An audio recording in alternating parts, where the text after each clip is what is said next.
Sa video na ito ay ating pag-uusapan at aalamin kung magkano nga ba ang sahod ni Zainab Harake sa YouTube ngayong 2024. Siya si Zainab Muhammad Ocampo Harake, isang half Filipino, half Lebanese. Ipinanganak noong December 11, 1998. Siya ay isang model, content creator, social media influencer, at YouTuber. Ginawa nga pala ni Zainab Harake ang kanyang YouTube channel noong October 2017 at ngayon ay meron na itong 14,300,000 subscribers sa kasalukuyan. So yun mga idol, gamit ang public website na Social Blade ay ating malalaman at makikita ang estimated earnings ni Zainab Harake sa YouTube ngayong 2024. Ang Social Blade nga pala mga idol ay isang public website na kung saan kahit sino ay pwedeng tumingin sa analytics at estimated earnings ng isang YouTuber or influencer. So yun mga idol, nandito na tayo sa Social Blade at ito ang Social Blade channel ni Zainab Harake kung saan pwede nating makita ang status ng kanyang YouTube channel at ang kanyang estimated earnings ngayong 2024. So yun mga idol, dito sa kanyang uploads ay nasa 370 na. Subscribers naman ay nasa 14,300,000 na. Video views naman ay nasa 1,021,801,038. Country ay Philippines. Channel type ay people. At user created noong October 19, 2017. At dito naman sa baba mga idol, ang total grade niya ay nasa letter B.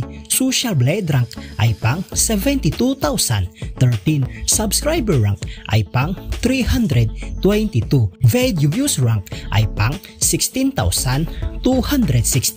Country rank ay pang 11 at ang people rank ay pang 85. At dito naman sa kanyang subscribers noong last 30 days ay merong pumasok na 100,000 subscribers at sa kanyang video views naman noong last 30 days ay merong pumasok na 14,473,000 video views. Tumaas ang kanyang video views percentage sa 112.2%.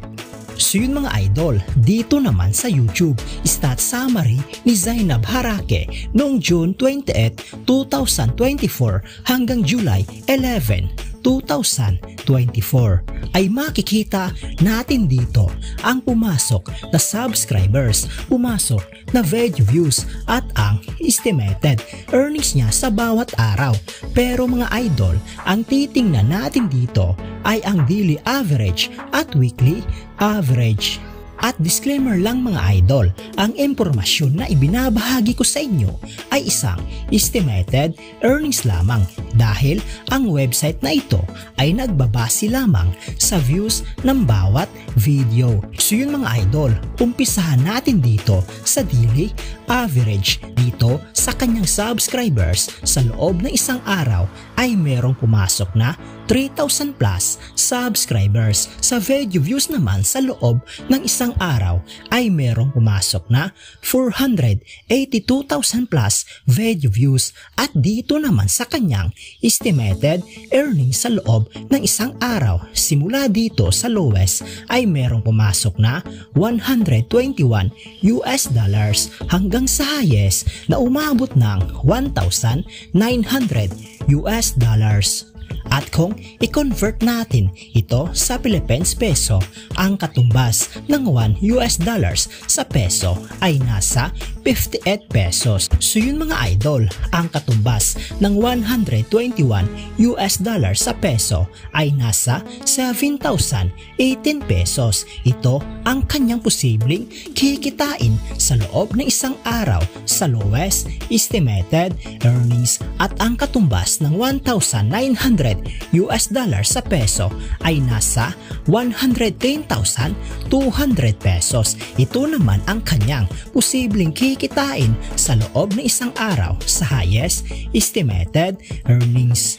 So yun mga idol, dito naman sa weekly average dito sa kanyang subscribers sa loob ng isang linggo ay merong pumasok na 23,000 plus subscribers. Sa video views naman sa loob ng isang linggo ay merong pumasok na 3 million plus video views. At dito naman sa kanyang estimated earnings sa loob ng isang linggo ay merong pumasok na $844 hanggang sa highest na umabot ng $13,500. At kung i-convert ito sa peso, ang katumbas ng $844 sa peso ay nasa 48,952 pesos. Ito ang kanyang posibleng kikitain sa loob ng isang linggo sa lowest estimated earnings. At ang katumbas ng $13,500 sa peso ay nasa 783,000 pesos. Ito naman ang kanyang posibleng kikitain sa loob ng isang linggo sa highest estimated earnings. At uulitin ko mga idol, ang impormasyon na ibinabahagi ko sa inyo ay isang estimated earnings lamang dahil ang website na ito ay nagbabase lamang sa views ng bawat video. So yun mga idol, dito naman sa monthly at yearly estimated earnings. Simulan natin dito sa monthly estimated earnings. Simula sa lowest na merong pumasok na $3,600 hanggang sa highest na umabot ng $57,900.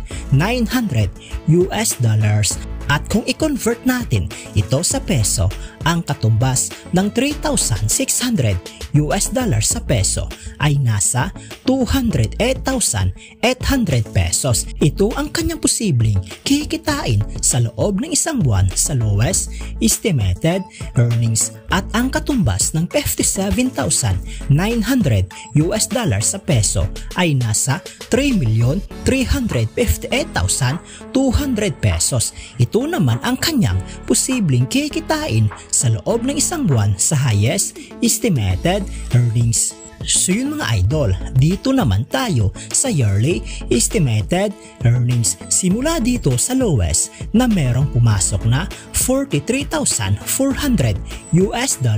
hanggang sa highest na umabot ng $694,700.